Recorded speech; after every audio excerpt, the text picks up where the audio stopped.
Welcome to PaddyCast. In this episode, we're joined by former Cage Warriors flyweight champ and the UFC's Meatball Molly McCann. Molly, tell me this, where did you get that nickname from? Lad, when I was maybe 17 to 23, I worked in Subway, and when I started MMA at 23, maybe 23.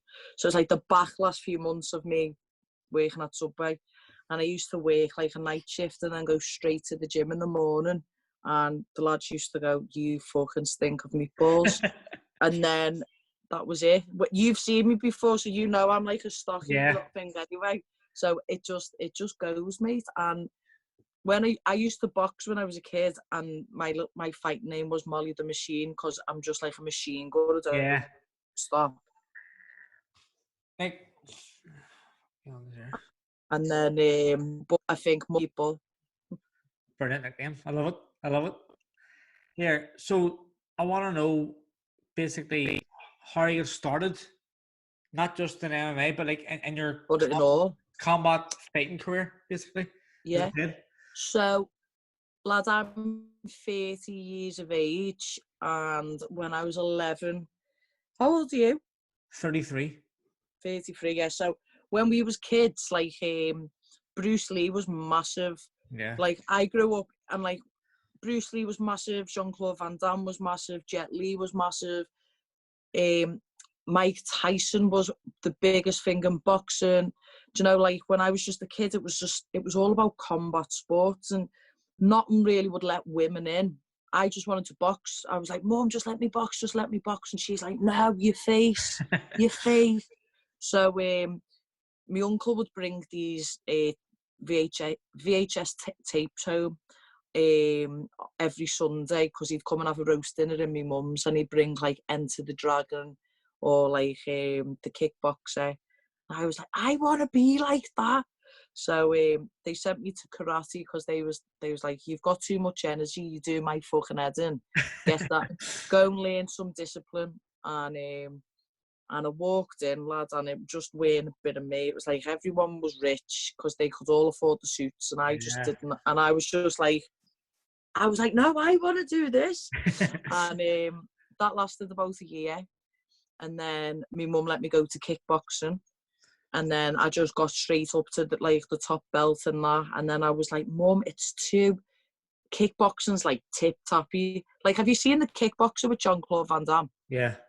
So you see, like, when his brother fights that Tong Po, you see the difference in Thai and kickboxing. One's like tip-top and one's like, oof. Yeah. So then I was like, my mum was like, "Sound, you can do Thai boxing." So this must have been when I was about 13. I was in the Thai boxing gym. And then when I was 16, a boxing gym finally let me in, because like girls weren't allowed to box. And you remember that coming up. It's very, very rare that you'd have ever seen a female boxer allowed in the gym. No. And then when I was seeing, I had my first kid gloves both. Do you remember them, like a no skills contest? Yeah. So we found someone who was my weight. If you imagine, this is 14 years ago. So to find someone my weight, a female and no experience, like, it was hard, because I was a junior, so it had to be like 1 year either side. But anyway, smashed it. And then, do you remember Kevin Smith, the boxing coach? He went on to England, but he's the Australian national coach now, Scouser. I actually do think I know Kevin Smith. He used to teach Cuban hooks like this, right? So if you want, so our gym was the Golden Gloves, where little Jazzer and Anthony Fowler and Blaine Highland, and we was all from that gym anyway, mate. And he took me in when I was 16. He's like, "Look, you're the first girl to come out the gloves." So I'm getting ready to go for this kid gloves bout, and this is when you could still smoke, because it was like 2006, right, Pad? And he's got a cig in his mouth. He's got like the towel over his shoulder like that, right? And he goes to me as I'm walking out. Imagine how scared you are anyway. "Girl, don't embarrass me, because all my mates are these coaches, and like, I can't be doing that because you're a girl and that." And I was like, "Well, listen," I went and stopped the girl anyway, even in a kid's gloves. I was like, "Yes, coach." And then And then he ended up moving. He moved to Scotland as the head coach in Scotland. And then our gym kind of went a bit tits up. And then a coach called Georgie Treble and Kev Barry came in. I'm not sure if you remember old Georgie Treble.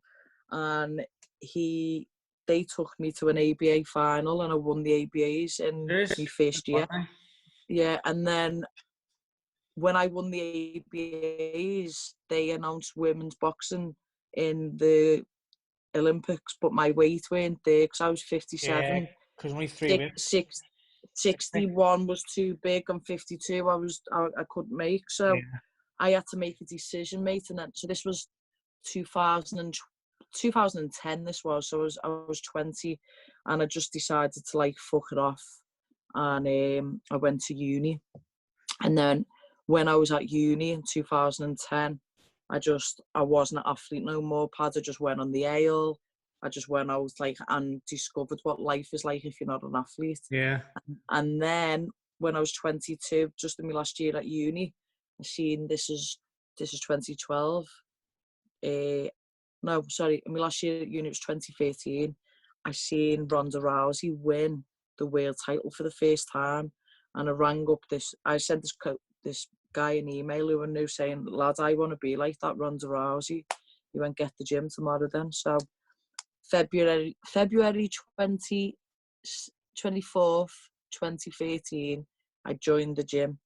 And then literally February 24th, 2017, I headlined the Echo Arena in Liverpool and I won a world title. So in 5 years, I went from amateur MMA fighter to professional to world champion. And that was Speed Warriors, yeah? Yeah. That's crazy. But you know what? I was going to ask you, like, why MMA? But it's obvious why MMA, because I couldn't, like, pro boxing wasn't there for women. Yeah. And in all honesty, you've seen how small I am anyway. So I'm like you, like I'm like little Carl. Like my reach is like, it's so small. And in fighting the amateur points game, if I just went on a girl who was taller than me, like back in our day when we was boxing, it was point scoring. Do you know what I mean? It went to 10-8 rounds, and it's 10-8 rounds suited me more, but I couldn't get them. Do you know what I mean? And I just thought, I went to uni to become a PE teacher, so I just thought I'd missed my boat on fighting. And then when I was 16 to 20, I played professional football for Liverpool. I didn't tell you that either, but so I got injured when I was 20, and I just thought, oh, that's why I'm going to like boxing fucked me over, football fucked me over. I just thought I'll go and teach because I can teach. And then MMA was kind of like everything I learned from football and the principles that I learned from playing professional football, because MMA is such a new sport, people didn't have that mindset and like them principles of training and just carry themselves in a certain way, which you would have got off GB or off Highland, when you used to box. So I elevated through the ranks quick because I just knew how to apply myself because I went to uni. Like, when you say you play for Liverpool, it just struck me like you're like basically UK's answer to Katie Taylor, in a sense, where he's a class footballer as well, and you obviously play at a high level. So this was round about the same time. Like, this isn't a well-known story, right, Pad? But I'll let you in on this. Where about 2 years ago, my uncle was doing a family tree.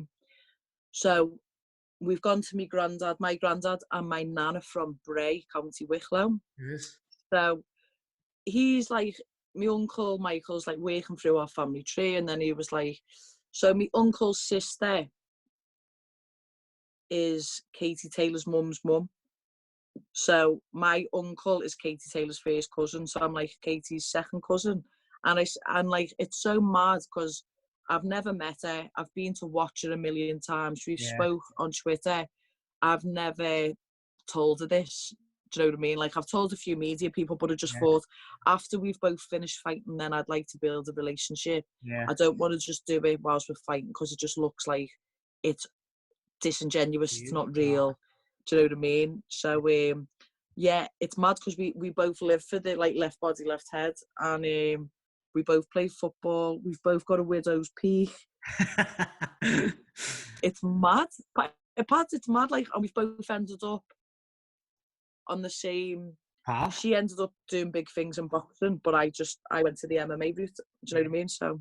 And you're doing big things, obviously, MMA yourself, and you're Yeah. playing for the UFC.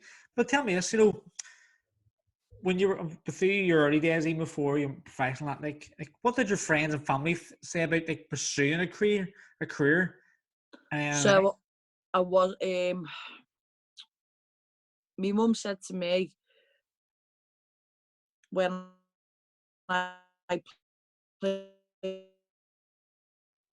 football and when I'm on the premise uni and have a backup, and she said, after you've got your degree, you can go and do what the fuck you want with your life, but please just get me that, so you can always, if you break your back, whatever, like, touch wood, like, if something bad happens, you fail a brain scan, you can always rely back to that.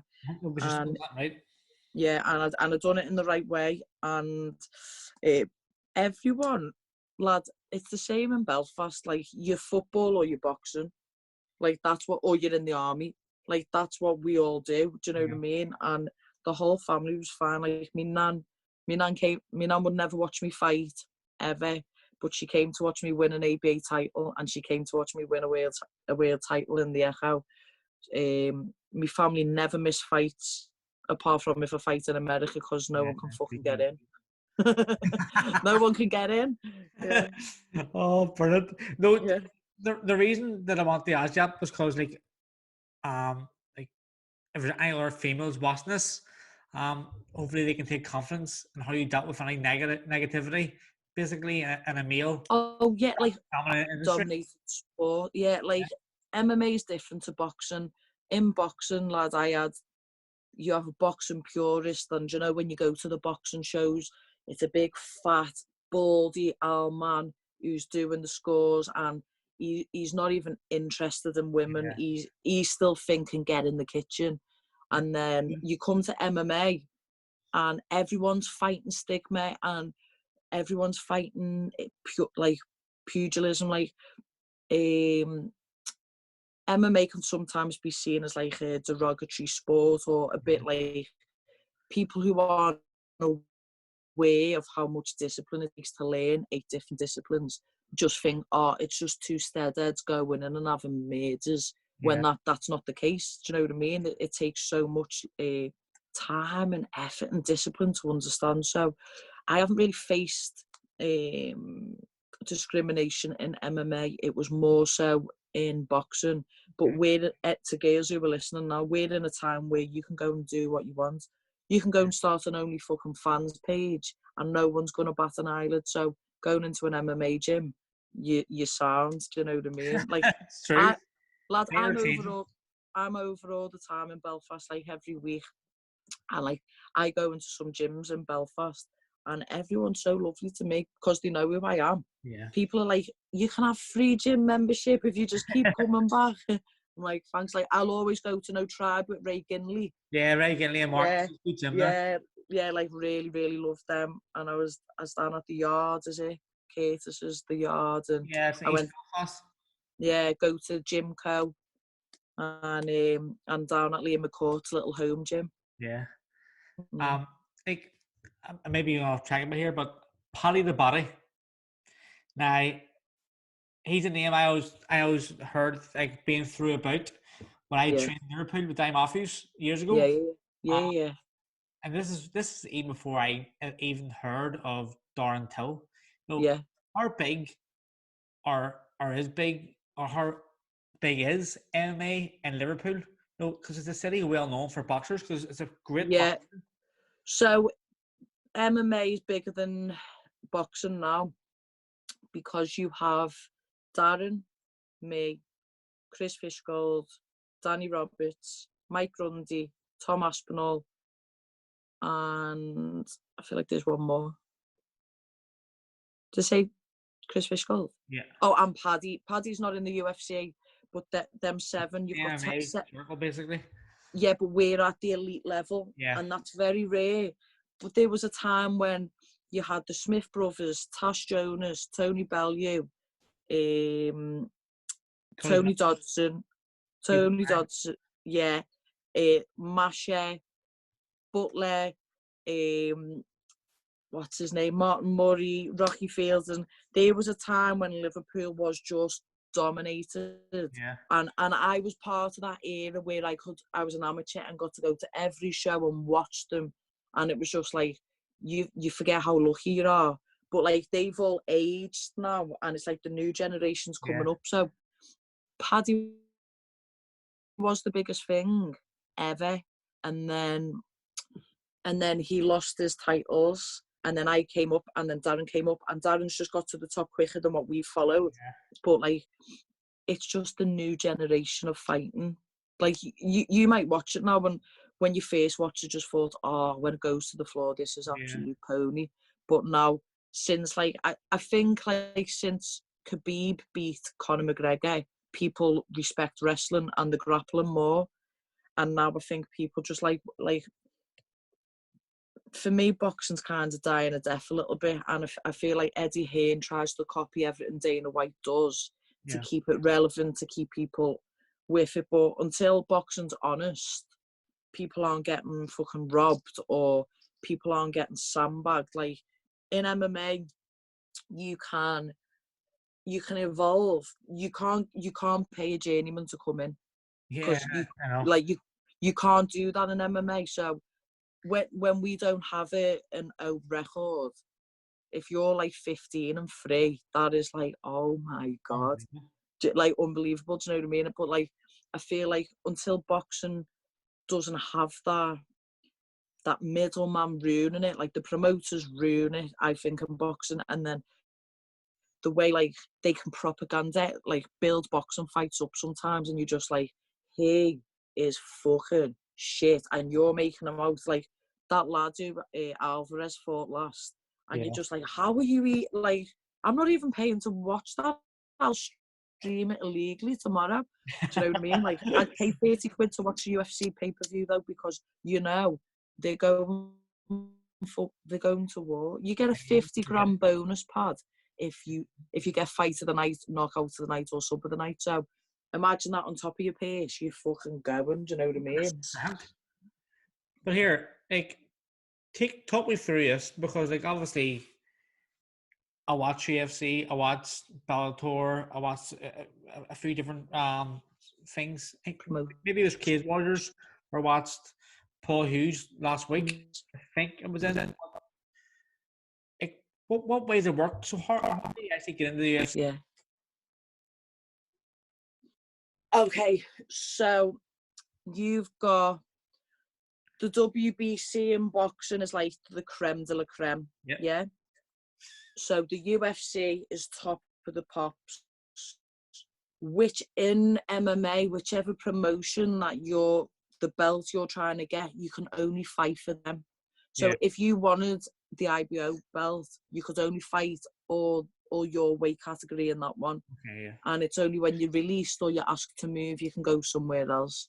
And that's how it stays a little bit honest. Do you know what I mean? And the promotions won't do a unification with each other, because you've got ONE FC, UFC, Bellator, Brave, ACB, and Cage Warriors. Now, they're the 7 biggest promotions in the world. Cage Warriors is the biggest in Europe. ONE FC is Asia, and UFC and Bellator is like America, and they're all fighting for. All are good, and all look after their fighters. But I feel like the UFC is that kind of legitimacy. Like, you don't get as much money in the UFC at the beginning as what you do everywhere else. But Pad, it's like you wouldn't turn pro until you went to an Olympic Games. You don't fight for money until you can't reach that UFC belt. So if you're never going to win, if you don't ever think you're going to be a UFC world champion, go to another promotion and go and get money for it. You know what I mean? Like, you'll know Artem Lobov because he trains with Conor. He's down in Dublin. He's this Russian. He just has fucking war with everyone. He he had 5 fights in the UFC so he could get UFC vet status. And now he's just bare knuckle boxing. He beat Paulie Malignaggi in a bare knuckle boxing fight. And he's an MMA fighter. Just because he can. Did you see it? Yeah, was it? Brutal. Yeah. Brutal sport. So, yeah, I mean, I love him. Like, I mean, I've sparred him. I speak to him all the time. He's a belter. I watched them fight at UFC Belfast. I was in the hotel with him. I was there actually at that fight too. It's Connor or so was. Yeah. Yeah. It was being neat.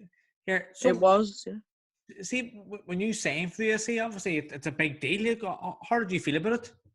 Listen, I had won the Cage Warriors belt.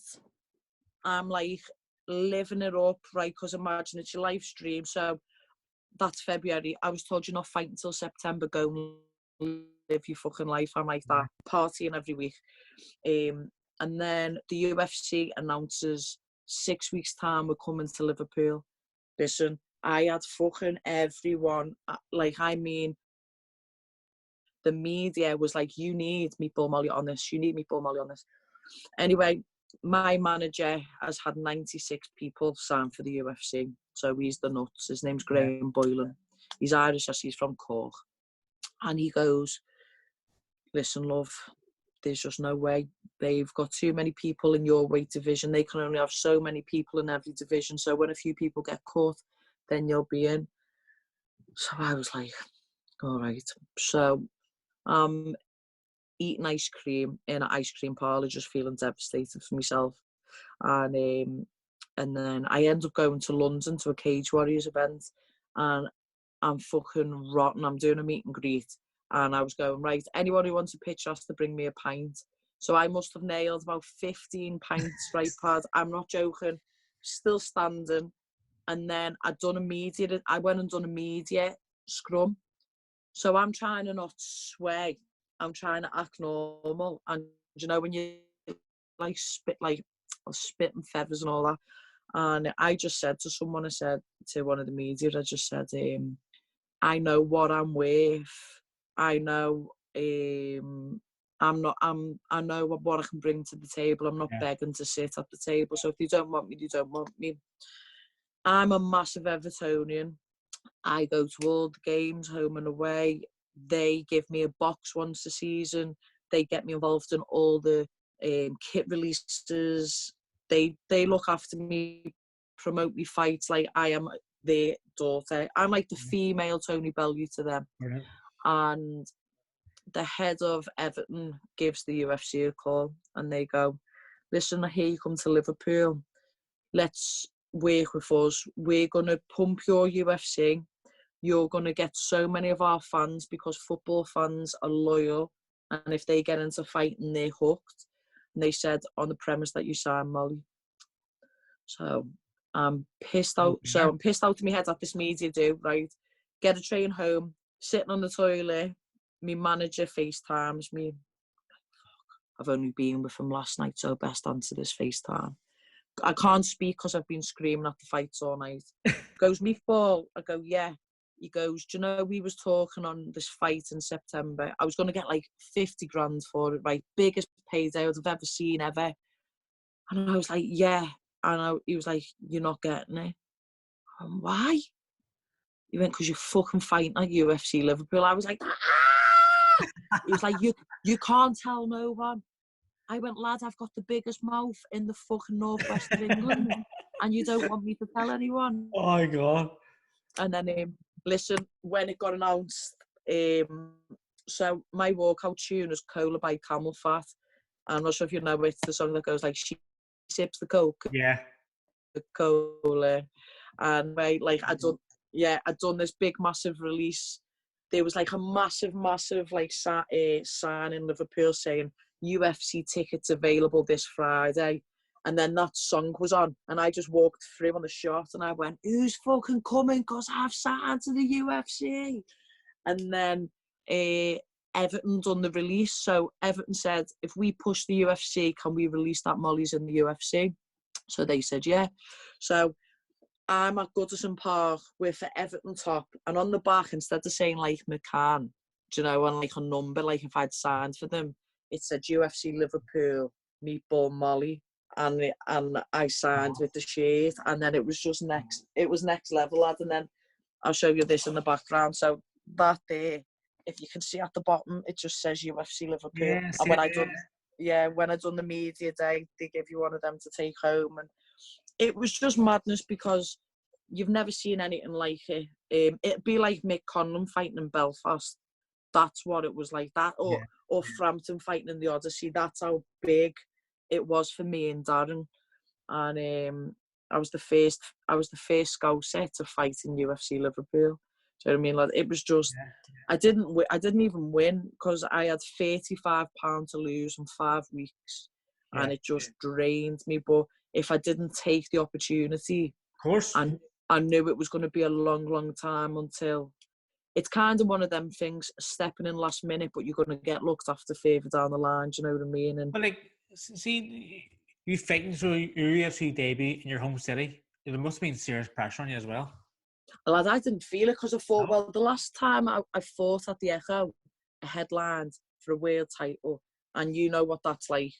Like, there's pressure of an Olympic Games and then of trying to go for that. Then when you turn pro, and it's your livelihood and you're getting paid, and you think, oh, if I lose, I'm not getting them. And like, there's just so much that starts going through your head. But I didn't get to take it in when I fought for the world title because I was nervous. I was too nervous. The pressure was too much. And this time, everyone said, take this in. So when I walk out, I'm singing to the crowd, the amount of celebrities that was there that I'm looking, and I was just like, fuck me, these 11,000 people here, and I'm the second fight on.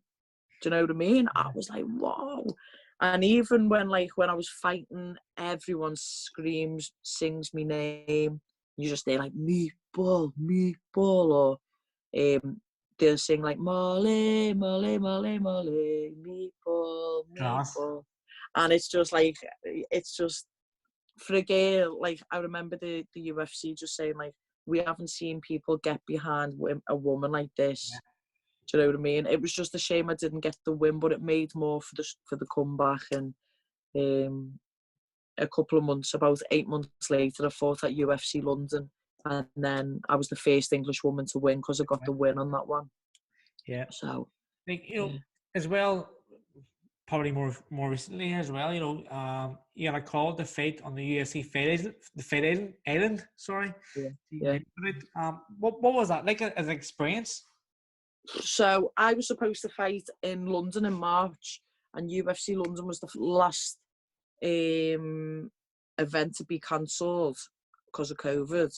So I was heartbroken because I'd lost about 7-8 grand in the fight camp with expenses. Yeah. I'd lost that opportunity. It was a 12-week camp, and I was just fucking devoed. Then I just stayed on it in lockdown. I didn't drink. I didn't put no weight on. And I got the call for Fight Island, and it was like we had to drive from Liverpool to London, quarantine for 2 days after we got corona tested. If we passed, we then got privately escorted from the hotel straight to the aeroplane, flew business class on Etihad Airlines. Bear in mind, I'm cutting weight, so I was like, I couldn't really eat and drink too much. Then when we got there, we got tested again. I had to stay in our room for another 2 days. But lads, we're staying in the W Hotel in Abu Dhabi, and I'm just like listening to the fucking F1 cars going round the track. I'm living on the marina. I've got a room for myself and my coach. The next room has been turned into a fully kitted out gym. So no one's ever mixing with anyone. No one's ever. So like everyone's in their bubble. And it was the best week of my life. And the media was next level. If you scroll down on my Instagram, like, you'll literally see me, like, I was out on jet skis. I just had so much fun. And then when I got in there, the girl I was fighting had 8 inches reach on me, and it was just one of them. I just couldn't get past the reach pad, and it was just like, it was a points decision for her, but it was close, and it's just one of them. I'll go again. Do you know what I mean? Of course. Meatball Molly goes again. That's it. Like after I lose, I come back like a woman Yeah. possessed. I Like, go all like dirty on them. Do you know what I mean? you have to. Like, I watched, like, this was only last week. Um, that fight you're talking about, like, was London, where you had your first win. Against the Brazilian. Priscila Cachoeira, Yeah, the the Brazilian. zombie girl. Yeah. Um, and I tell you what, you just pointed your ire. Like, the heart you shown in that fight was unbelievable. And if people haven't seen that fight, please go and watch that fight, because it was just, I don't know. Like, what was going I, through your head in that fight? Because you show some guts. I was told if I get finished, I'm cut. Right? So I had the pressure of my career.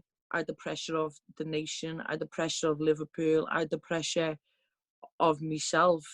And I fucked her in the first round. Like, you'd have seen that. Like, I'm going, fucking let's go. Ba, ba, boom. Yeah. Took her down. Snapped her arm. Second round. Won it clearly. And I'd saved everything for the last round. Like, in the corner, I go, I'm going to go and fuck her now. Come out I literally throw, I switch stance, I throw a left low kick, come back, and she just hits me with that, the inside of my eye, and it cracks. And I was like, and I went southpaw, and then I had no depth perception, so I couldn't see. And I just did what had to be done. And But she was dirty in that last round too. because she grabbed me here. Yeah. That's why I give her that, lad. Because I said, you couldn't even cheat and beat me. Do you know what I mean? And the pain that I felt was next to, like, after that fight when I won it, someone compared me to Kell Brook, and they was like, he's a fucking bitch. I went, what do you mean? He went there. Kell Brook, the second as I went, he didn't want to know against Golovkin. Yeah, and then I was like, look, he's not a bitch because he's a fucking really good fighter. I was like, but I'm fucking made of stronger stuff. Do you know what I mean? And when you showed it that night, if anyone wasn't a fan, definitely ask that fight. Like, I've seen you in Jamie Moore's gym once, didn't I? Yeah. That was 2 weeks before that fight. That was my last spar. That was my last spar, lad. Yeah. It's funny, you know what? Because obviously, like, I'm a boxer, and I watch all combat sports. So I didn't really know you, but I knew of you. If you get me. Yeah. I remember coming to the gym and you were sparring Chantal Cameron, and guys over 3 years sparring over there, and someone says, "Oh, she's that's UFC fair." Me, I knew that there. I knew she's on UFC, and the spar was so close to me. How is she? Is she not a boxer? Because so Chantal fights at like 63.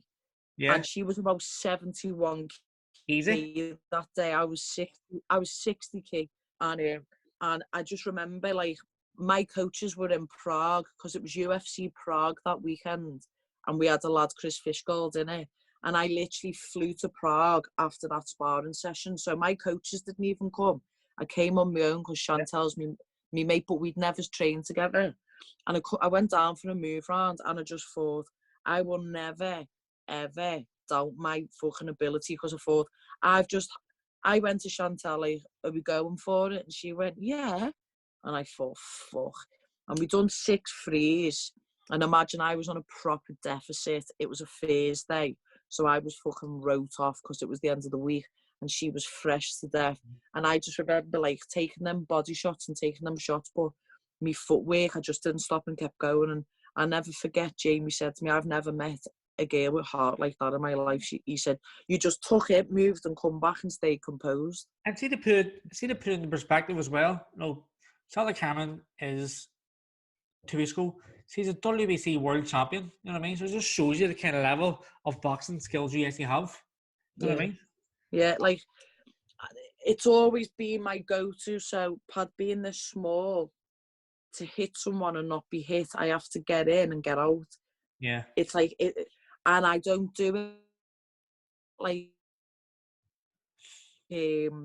some wrestlers hold behind the neck, like dirty boxing. For me, it's all about clean, and it's about angles. And the style of boxing I was taught was like Cuban footwork, check hooks, counter punching, And that's how I like to box in MMA, and it works. And girls don't have that pinpoint boop, boop, boop that I've got. They like, they punch, because they grapple. They've got this, like, I call it like a bench press. So there's no rotation. Like, and I know when you turn into a pro, it's more sitting on your shots and less rotation in pro boxing. But like, I just think it like in MMA, body mechanics, like, it works when you transfer your weight and when you switch. And especially me being little, for me to gain any extra millimeter, I have to over rotate everything. And what I learned, Pad, is I'm left-handed, but I was taught to box right-handed because no one spent any time with me when I was a kid boxing. They went, just copy the boys. So then when I came to MMA, I'd switch and just like, I got that good switch hitting in boxing because you was always taught as an amateur, don't you fucking switch. Don't you dare switch because you'll get caught. But I'd step through with a jab into southpaw and then fucking fly body shots with the right hook, spin off, and then take them down. And like, they was like, oh, like, what is this? Do you know what I mean? And like, how it works for me. It works for me. Yeah. Like I myself, I've recently started an MMA beginners course up in Henry Island. Yep, for the God.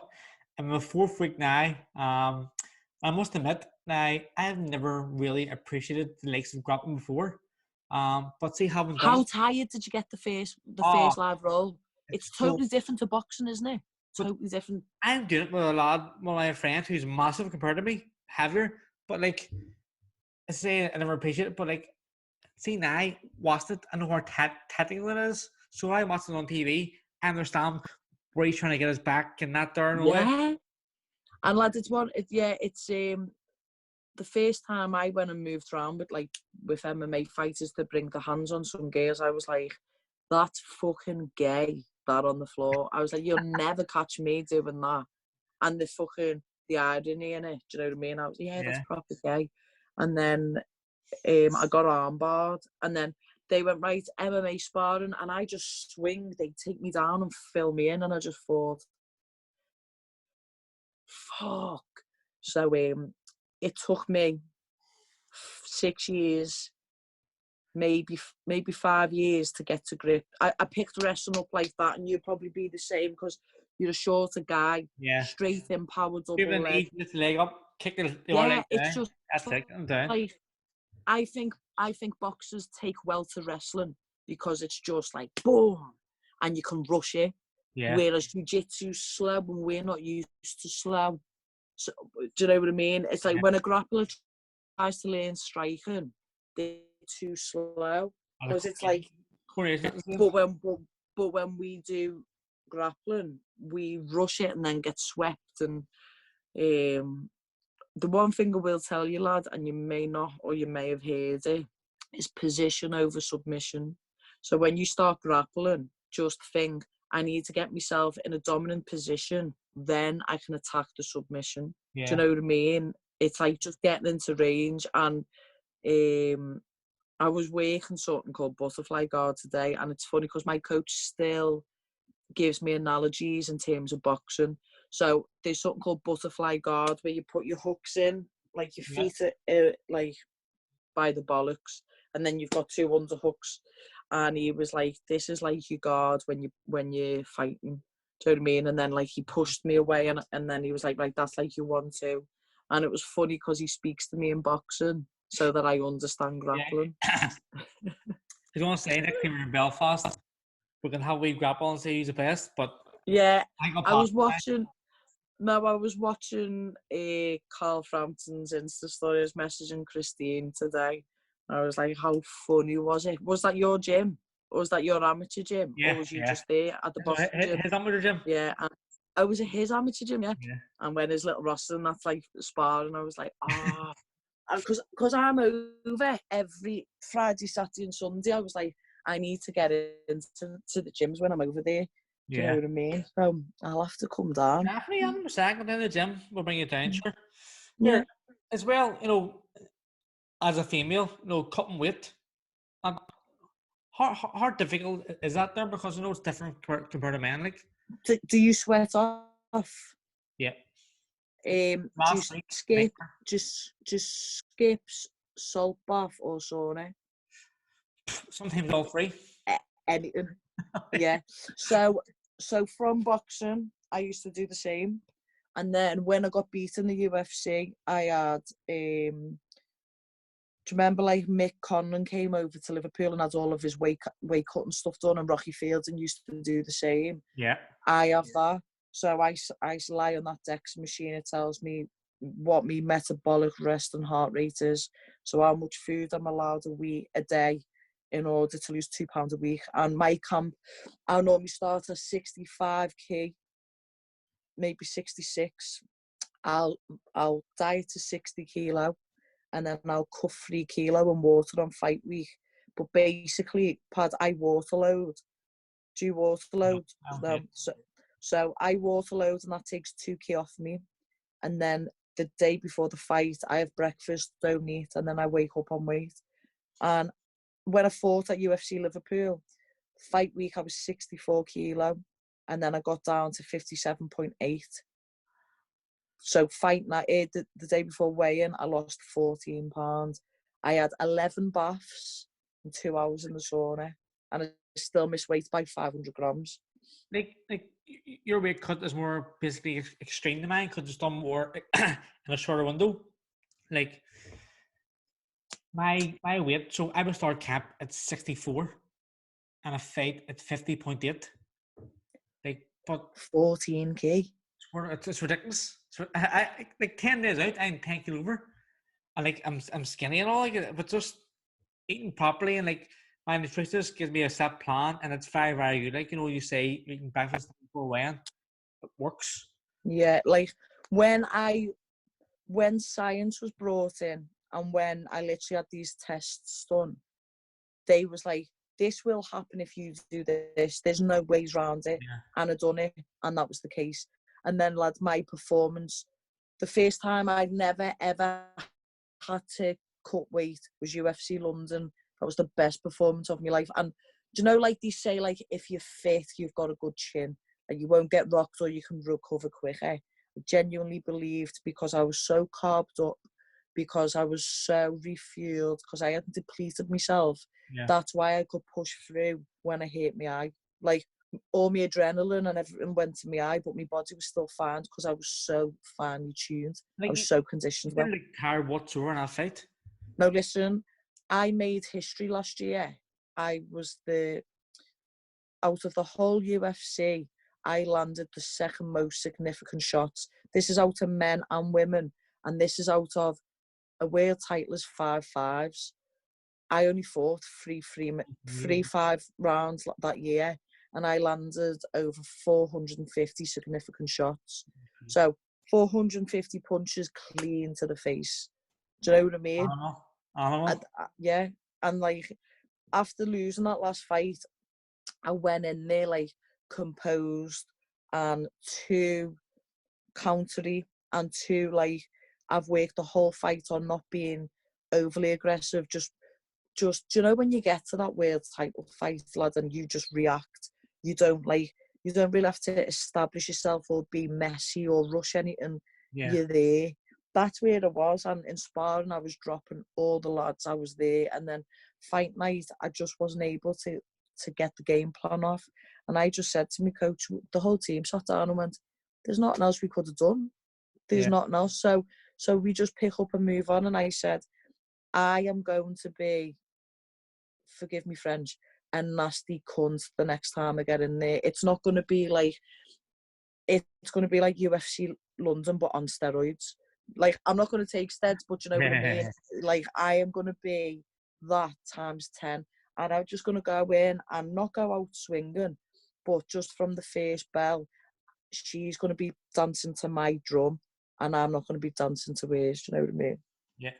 What would you say would have been the lowest moment in your career? UFC Liverpool. Yeah, when you lost your debut? Yeah, because it's the first time. Like, I've never been dropped. I've never lost a round. And it was the first time I've been finished. I've always said, the only way you're going to stop me is by putting me to sleep, because I'm going to keep coming until I can't keep coming no more. and that fight proved it. Like, that fight week, I said, if it says standing up, I knock her out. If it goes to the floor, she subs me. Yeah. It is that 50-50. And I just remember being in a position where she had the choke on, and I just looked up and I thought, I can't get out of it. And I just gave her my neck and I thought, fucking put me to sleep. I said, because I'm not fucking tapping. And and I woke up like a minute later. Like, it was just traumatizing, Pad, because for like 5 months after that, every time I went to sleep, I woke up waking up in the cage at that loss. And it was just like, it's like, I don't know, when you lost in the Olympics, how that felt, or there's certain losses you've had, and it's just like, they're tough to get over. Mentally draining, you know. It just took me about 5 months till I could get over it. Like, what would you say then would be like the best moment of your career? Did you listen to the interview after I won on UFC London? No. So when I won, Oh wait. with Dan Hardy. You're emotional? Was it it was a girl interview actually at the time? Yeah. Oh, when I got beaten UFC Liverpool, and I speak to that one. game. Yeah. No, I said to Dan Hardy, put his arm around me, and he went, "How does it sound to be the first English woman to win in the UFC?" And I just grabbed the microphone and I went, "We fucking did it. And from the hardest fucking city in the world, Liverpool, that was for you." And that's all I had to say. And I just put my hands in the air and I just listened to the crowd screaming my name. And I had one eye, and they was like, "Right, you go in the hospital. You go in the hospital." I was like, "You can get to fuck. I've got a bottle of vodka in my bag." I went straight to hospital, had an MRI. They was like, "You've got an operation tomorrow. You've broke your orbital. You've split your eye, like, from my tear duct all the way up was completely split. The bottom was completely split." And they went, 9 o'clock tomorrow. I went, "What time can I stop drinking?" They went, "No, you're not drinking any ale." Listen, I must have fought at 7. I was back in the hotel lobby by 8:30. By 10 o'clock, I couldn't fucking walk. And I was in my hotel room by 12, pissed out of my head. And then the UFC come knocking, "Molly, time to go." And I was like, shit. Like, I didn't take no painkillers the whole time, Pad. So, because I won't. Well, that was it. I was like, I don't take painkillers, I don't take drugs and that. So I went in, and then when the anesthesiologist come round, they went, "Fuck, have you been drinking?" And my mum looked at me like that, and she went, "Tell them how much you've had." I said, "About 250 mils of vodka." She went, "Stop fucking lying." I said, "At least I'm not half a vodka. At least I'm not half." And they went, "Are you fucking joking?" I was like, "No." They like, "You could die." I was like, listen, Pad, my eye was like this. The dry blood was all crusty down my face, and I was still pissed. I went, "I don't give a fuck. It's St. Paddy's Day, and I'm the first fucking winner. I am history, mate. I am history." Brilliant. And then I went to sleep, woke up, and I had a roast dinner waiting for me, and I was like, "Where's the ale?" They was like, "You can't drink." I was like, "I'm going to Nando's." And then I went and had a Nando's. You know what? I didn't hear that interview off Dan Halloway, but a girl who came to your gym in Liverpool, Rotunda, the interview, I heard of her on YouTube. Okay, that's yeah. Like, obviously in your debut, it was the crowds were massive, mental. Like, but then in the fight island, there was no crowds. Like, it was horrible. It was horrible. It was disgusting. Imagine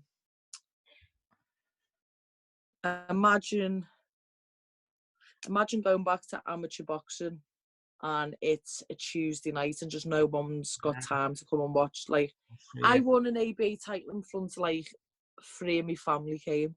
Do you know what I mean? Like, that was it. Yeah. And then I won a world title in front of 7,000 people. And then I fought in Boston. I come out as a zombie by the Cranberries in Boston, right, to 22,000 fans screaming, "What's in your head?" Like, that was my last fight in Boston. Them all screaming to me. And then I walk in and I was like, it was 6 o'clock in the morning because we had to go by by Las Vegas time. Yeah. So imagine England, it's 1 o'clock in the morning. Abu Dhabi, it's 6. And Vegas, it's like 9 at night. So I was like having to sleep on Vegas time whilst in Abu Dhabi. It was Weird. It was just it was horrible. It was honestly, it was horrible. And it was shite. Like, It was like, if it's the difference between fighting and not fighting, I'd fight in the car park for free. Like, I'd fight anywhere. It's not even about money, Pad. It's just about being the best in the world, and I've got to do what I can do right now. But listen, it's not nice. well, Molly, see, even talking now, I was going to say, like, you know, because we're basically the same size. Yeah. Like, if you ever need a sparring partner, Listen. But no, what? I don't think I know that anymore. You're scaring me. No, listen. If we have to go into mini lockdown, I'm going to come over and stay with Liam McCord. She doesn't know this yet, but that's what I'm doing. So we won't break the law and train, but I'd love. Oh, lad, even if I could come and do like a background or some pads with you, you can just teach me. Yeah. Like, I literally done 3 rounds with Jamie Moore, and I was so poor, and he was teaching pop the body, feint, come up with the head. He was like, but you got to sell it with that body shot. Yeah. And listen, I caught it like about 4 times in the fight, and it's mad because you always go back to what you know. So say if you get taken down in grappling, you'll be in guard, and you'll, instead of thinking about hand position, whizzer, post, stand up, or wake for a triangle, wake for an armbar, you'll be thinking, try to just punch them. Do you know what I mean? Because it's in us to do that. So I suppose if I did do that, like, we could both probably learn each other. Like, obviously stuff in boxing that I would know and teach you, and obviously grappling. Yeah, I'll teach you a little bit of grappling. Yeah, definitely. But so could you imagine if I taught you and Carl takedowns on each other? Could you imagine recording that, putting that on the podcast? Bratton wants to fight me after the next fight in MMA. Does he? Swear to God. Stop it. Am I going to be your coach then? Let's do it. Okay. But here, I'm going to have to tell Carl, because I've got strong allegiance to him and Christine, so I'm going against the grain here, Pad, but I'll do it for you, lad. I'll do it for you. Here as well, I was told by Ryan Curtis that you have a brilliant Belfast accent. So tell me, say, what's happening, Paddy? What's happening, Paddy? I always go, "It's us now." That's us now, that's it. It's us now, yeah. Yeah, wherever I go, "It's us now." Or, what else do I say? Get to fuck is my new best one. Get to I just say like a Scouser. Yeah, I just say fuck off to everyone. Like, to us, fuck isn't a swear word. It's just like me nan sitting downstairs and she's going, "How's your fucking day been?" Like that's just what it's like. Do you know what I mean? But oh, brilliant. Yeah. Right, I'm gonna do a quick fire round, okay? So 5 questions. If you could choose a different sport, what would it be? Wrestling. Wrestling. Who would you say is your greatest rival? Valentina Shevchenko. She's the world champion. Oh, the Ukrainian. Do you have a pre-fight superstition? Yeah. I listen to Elton John, right? So when we arrive, I have my St. George's flag. I put my Everton flag. I have all these crystals, right? They're all on my windowsill. I have all these crystals, put them out everywhere. I put a picture of my mum and my dad of their wedding day up. I put my speaker down and I stretch out for about half an hour listening to Elton John. And I'm like, I guess that's why they call it the blues. Like, just proper relax. And then when I'm getting my hands wrapped, 90s rap comes on. And then when I'm getting ready, Scout House comes on. And then I go and fucking I do the business. But my mind coach normally will send me a voice note, and on the voice note, I listen to it when I'm getting ready and I'm visualising, and it always says, imagine where you're going to be 15 minutes after this fight. And it's always the same. I'm in the bar. I'm in the bar cheering with everyone. You're just visualising what's going to happen. Yeah. Because he's like, you're like autistic, Molly. He's like, if it doesn't go the way you plan, your head goes. So he's like, the fight's it's gonna go the way it's gonna go because you've trained, you've prepared. No one's gonna beat you. Go where are you gonna be 15 minutes after the fight? I said, I'm either gonna be in the bar or I'm gonna be doing the media with a bottle of vodka. It's one or the other. Do you have a favorite quote or a favorite saying? I've got a few. Don't give in before the miracle's about to happen. And I always think that in fight camp, like you'll have them days where you get up, your body's finished, you warming up, it's just not right. You're sparring or you hitting pads and it's just not working, and you just feel like, fuck this, I'll come back tomorrow. You're starving. And then my mum just says, don't give in before the miracle. And then you stay on it, and then you get the positive. You land a shot you didn't think you was going to land, or you've took in some information that you didn't think you took in. I'm a firm believer in hard work beats talent when talent doesn't work hard. Definitely. Me too. Because I think like I am very average. My footwork is next level. My punching, like vocabulary, is next level. But all in all, I'm quite just an average all rounder. It's just how much resilience and work rate I have and willingness to win. Like that's all I have over anyone else. I just don't want to lose more than you. Do you know what I mean? It's crazy. And watching your fights, you know, it's like, isn't that is me, isn't it? You all over. It is. Yeah. Who's your favorite sports person, past or present?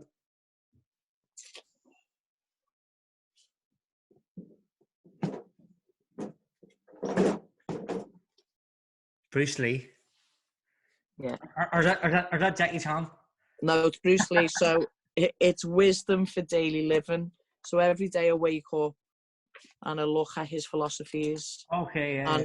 And I feel like, how am I feeling today? What do I need? Like every morning I'll wake up and I have 15 minutes, like, right, self-work. So I work on myself, think about my own affirmations, my goals, what I'm grateful for. And then, lads, I literally, then I write in this. So it's like I'm grateful for all my family and all they bring to my life. Grateful for the new people, like, and then you say your intentions on that side. Yeah. And then, yeah, that's me. That's what I do every morning. Brilliant. I love it. And plus, Molly, you have your own podcast too. Yeah. Tell me and people watching what it's called and how we can get it. So this is my little sticker. It's called Coffee with a Chance of Meatballs. My favourite thing in life, lads, is coffee and to chat shit, as you can tell. So here's my little picture of me with my coffee cup in a cage. Brilliant. Coffee with a Chance of Meatballs, the take on the film. And every Thursday, 6 p.m, one's released on my YouTube channel and on Spotify and Apple Media and all that shit. So I said to you, if you come on mine, if I come on yours, you've got to come on mine. So let's do it. Yeah. So, but listen, I'll have you come in because I'm starting Gemma Garrett. Have you ever heard of her? Yeah, I messaged her the other day because I have a new thing. I go to people's houses with my boxing bag and train in boxing. So I wonder if Gemma wants to do it. Yeah, because we're starting our own show. And anyway, I was just like, I was telling her about you, and she'd probably be a good one to get on. But I want to, she's got like a set that I can record on. So I said, if I'm ever over, and when I'm over, if I want to do a podcast with someone, can I do it on your set? She was like, yeah. I've actually, this is one of her jumpers from her shop. I've seen it. I've seen a few people in Belfast one now. Don't be a dick for it's funny, isn't it? And it is. Yeah, because they're all dickheads. And then I've got a candle. But listen to this, Pad, I've just got over COVID, right? And still can't. So I've got it. This has been like a month now. So I got that candle. I'll be wasted every day going, there's not even smell what that smells of. Oh, Yeah, sorry. Broke up a bit there. that's all right. Oh, broke up. I didn't hear you say there. That's all right. So we're here. I was only saying I can't smell. That's all. Oh, sorry. No, we're here. Molly, it was unbelievable having a podcast. And I wish you all the luck in the future. Thanks, lad.